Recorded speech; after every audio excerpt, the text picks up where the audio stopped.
qui vient tout juste de se terminer. Oui, et c'est une manifestation très importante qui a pris sa place dans Nice, puisque cette année, c'était le 3e salon du Grand Prix d'art plastique international et qu'il y avait 27 pays.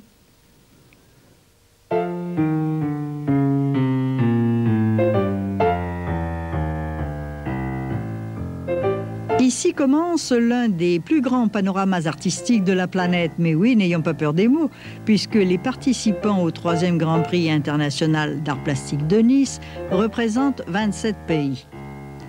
Au hasard de notre visite, le Mexique de Dalia Monrey, la Belgique avec Plus personne dans le jardin d'hiver, le Japon, Univers 91 de Takayasu, Israël, Mina Ronen de Tel Aviv qui a remporté l'Aigle d'Or, le premier prix. Ou bien encore la France avec Masque à Venise et la place Saint-Marc envahie par les eaux d'Aurelio Aveta.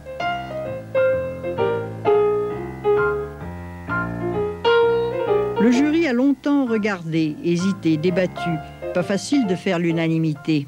Nous avons trouvé une formule, c'est-à-dire de discuter ensemble devant une toile, devant un dessin, devant une sculpture. Auparavant, nous pensions faire une liste comme ça, d'une manière anonyme.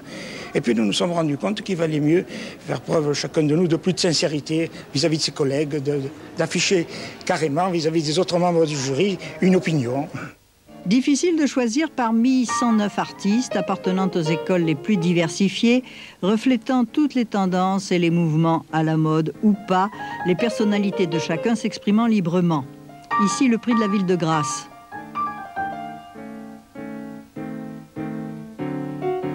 Ce visiteur a une histoire. Né à Hong Kong en 1954, il vit à Paris depuis 10 ans et il peint. Voici sa participation au Salon de Nice.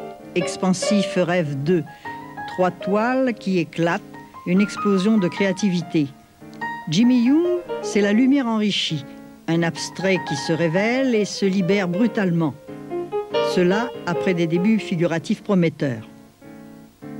Regardons ses études et constatons l'évolution d'un artiste de 1980 à nos jours.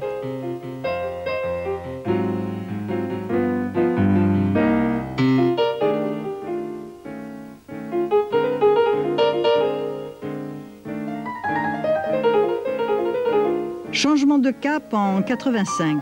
Aujourd'hui, au Salon de Nice, Young est 4e avec le prix Ignacy Vidal Canal 40, prix décerné à un artiste étranger vivant en France.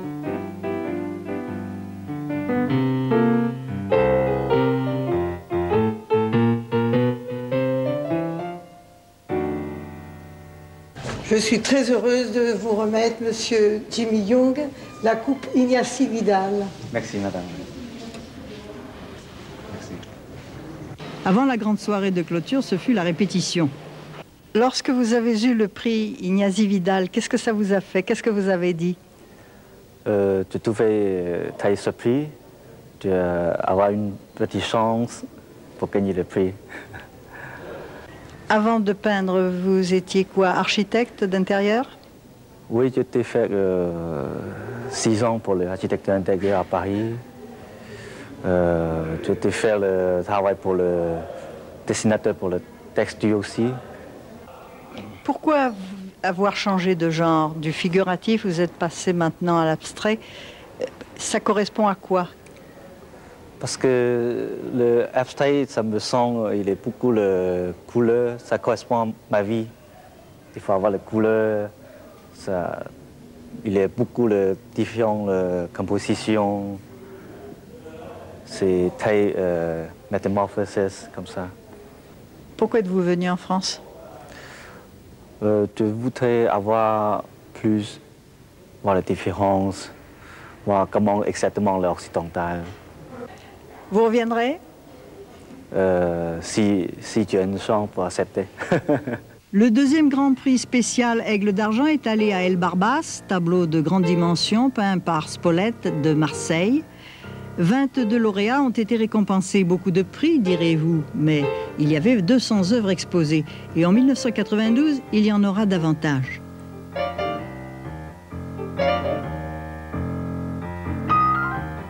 Nous n'avons pu tout vous présenter dans cet aperçu pourtant riche du salon, mais il en ressort une certitude, c'est que toutes les tendances du monde peuvent être unies par le mot art. Voilà, et jeudi prochain, nous irons à Grasse dans le studio Artea pour y entendre de la musique insolite sur des instruments d'autrefois. Merci Suzanne.